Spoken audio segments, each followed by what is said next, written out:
Hello, I'm Sushant Borse, and today I'll be presenting Viral Visualization by Crystal Lee. Introduction. Visualizing the coronavirus pandemic. So, data visualization has been crucial in understanding the scale and impact of the coronavirus pandemic.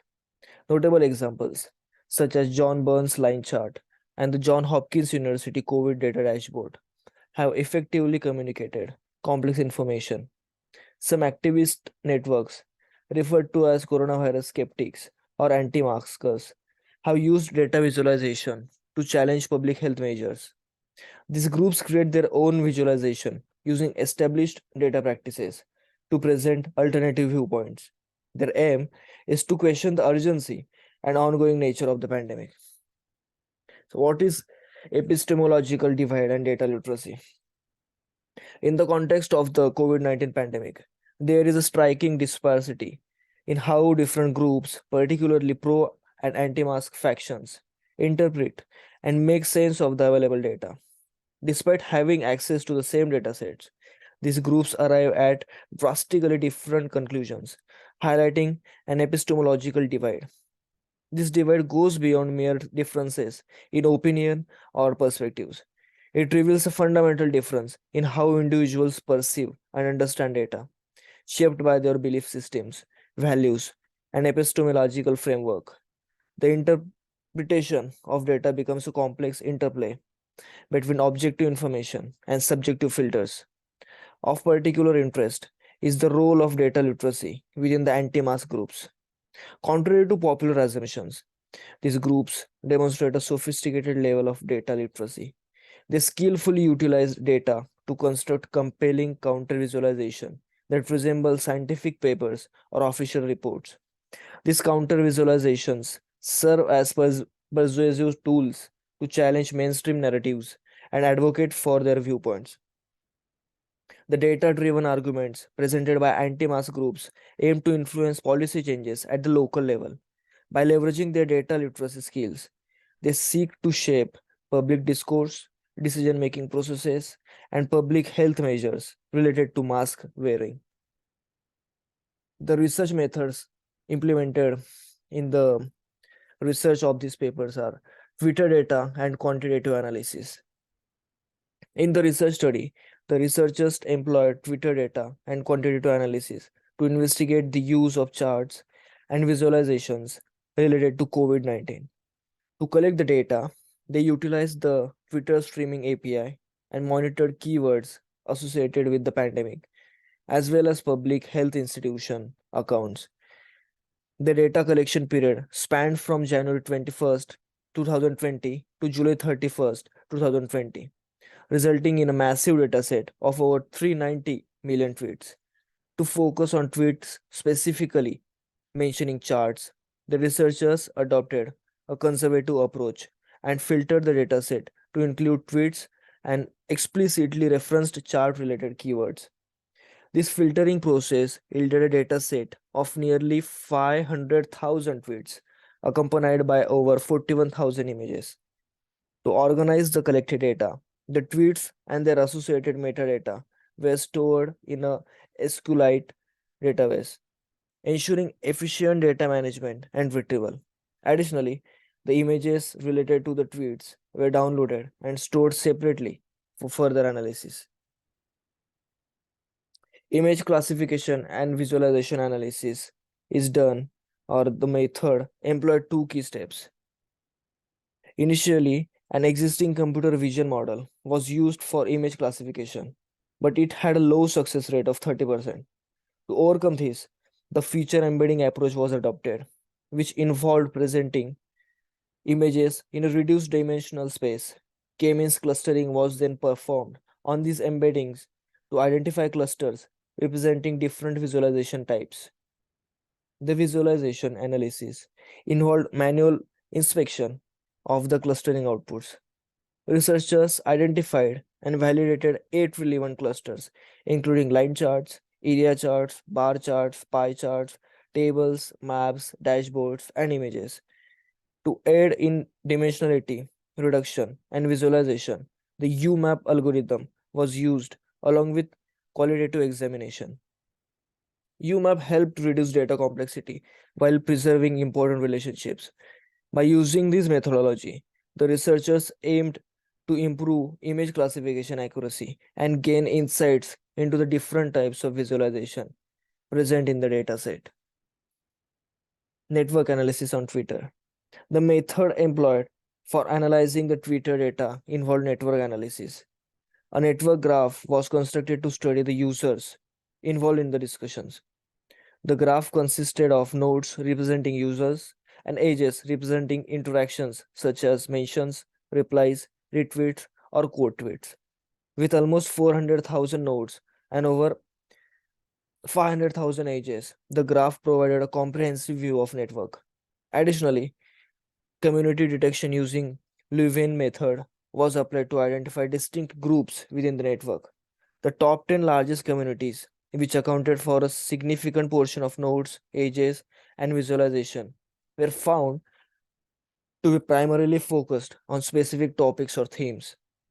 This method allowed for a deeper understanding of the network structure and dynamics. In this research, the method employed was digital ethnography, which involved studying Facebook groups related to the pandemic.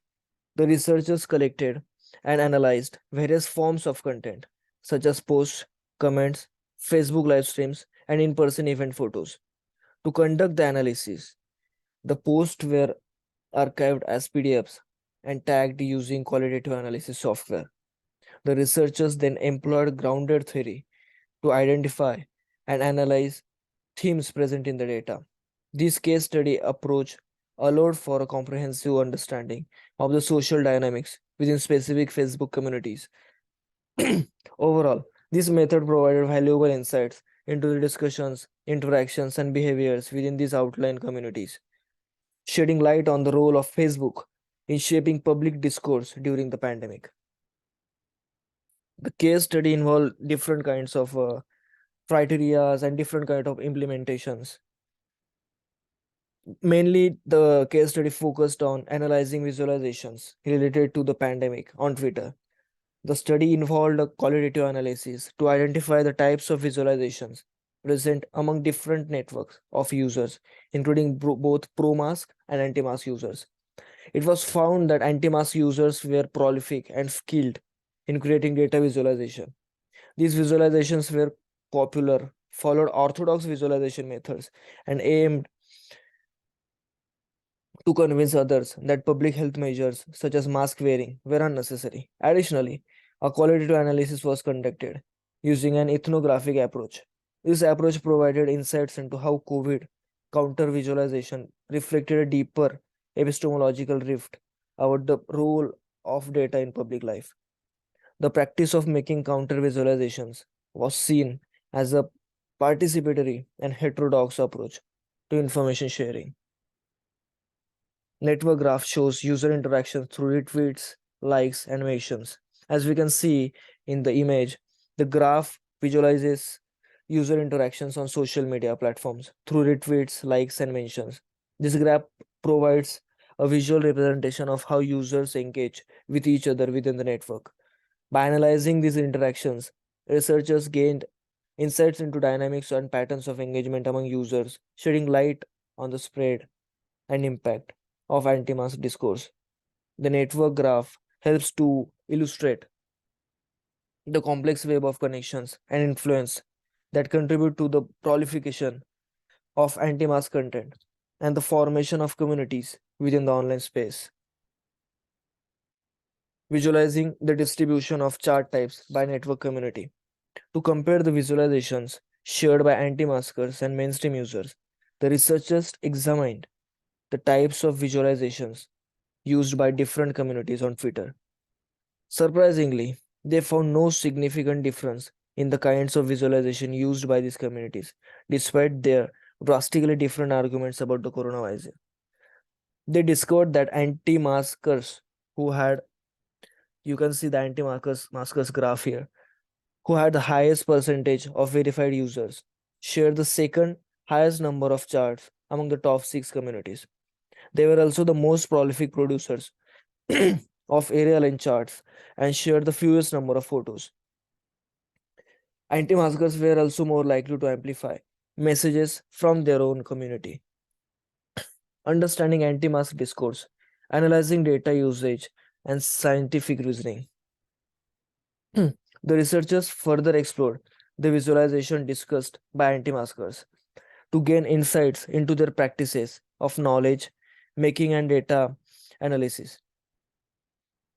They aim to understand why opposing groups of people with access to similar visualization methods could reach such different interpretations of the data.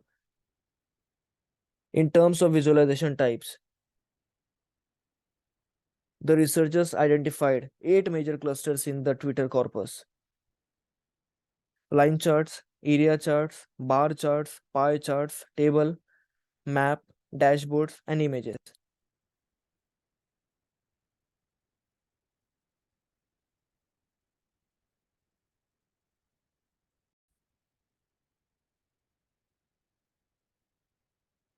They provided descriptions and trends within each cluster, highlighting prominent features and substructures.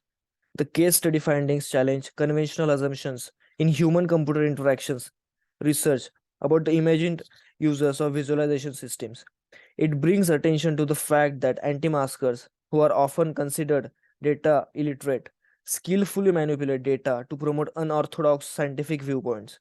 Therefore, it is crucial to adjust theoretical assumptions in HCI about how data can be leveraged in public discourse.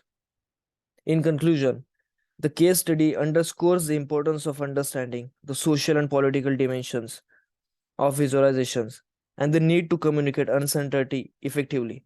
It also emphasizes the contested role of expertise in modern society and the systematic dynamic contribution to epistemological rifts. Recognizing these factors is crucial for addressing phenomena like anti-mask discourse and promoting informed public health decision making. The implications for anti-mask discourse are the research on anti-mask counter visualization uncovers a deeper divide in how data is understood and used in public life. Merely promoting data literacy or scientific understanding may not effectively address the coordinated anti-mask campaigns. Instead, engaging with the social world of visualizations and the individual who create them becomes crucial in convincing anti-maskers. To tackle these phenomena, it is essential to recognize and understand the system dynamics at play. The challenging assumptions in HCI researches are the findings of this study challenge traditional assumptions in human computer interaction research. Visualization research often focuses on developing better tools to enhance public data understanding. However, this study explores how supposedly data illiterate anti-maskers skillfully manipulate data, highlighting the need to consider the social media and political dimensions of visualization work. Shifting from a positivist to an interpretivist framework and effectively communicating uncertainty become crucial in building trust and counter skepticism. The key takeaways from the discussion and implications of the research paper are as follows. Anti-maskers demonstrate a high level of skill in using data visualizations to promote alternative views on mask wearing and public health measures. These visualizations play a significant role in shaping their discourse. Addressing anti-mask discourse requires a deeper understanding of the motivations and social dynamics within the subculture. It is essential to recognize that their rejection of mainstream scientific viewpoints stems from a mistrust of established authorities. Efforts to counter anti-mask sentiment should go beyond simply improving visualizations or promoting data literacy. The complex nature of this issue calls for a sustained engagement with the social world of visualization and the people who create and interpret them. Democratizing data analysis involves effective communication strategies and a recognition of uncertainty. Researchers and practitioners should not only promote expressivity in visualization technique, but also consider how to communicate uncertainty to foster a better understanding of the society, which is constructed nature of the data. The research paper highlights an epistemological rift surrounding the role of data in anti-mask discourse.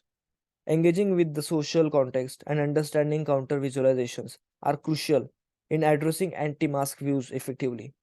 It is evident that data literacy campaigns alone may not be sufficient in convincing anti-maskers to support public health measures.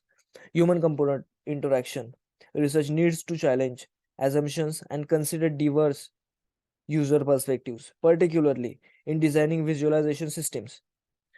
Moreover, communicating uncertainty and recognizing the contested nature of expertise are vital for fostering understanding and trust. Overall, this study emphasizes the importance of a multifaceted approach to tackle the complexities of anti mask discourse and bridge the gap between different perspectives on data and public health. Thank you so much.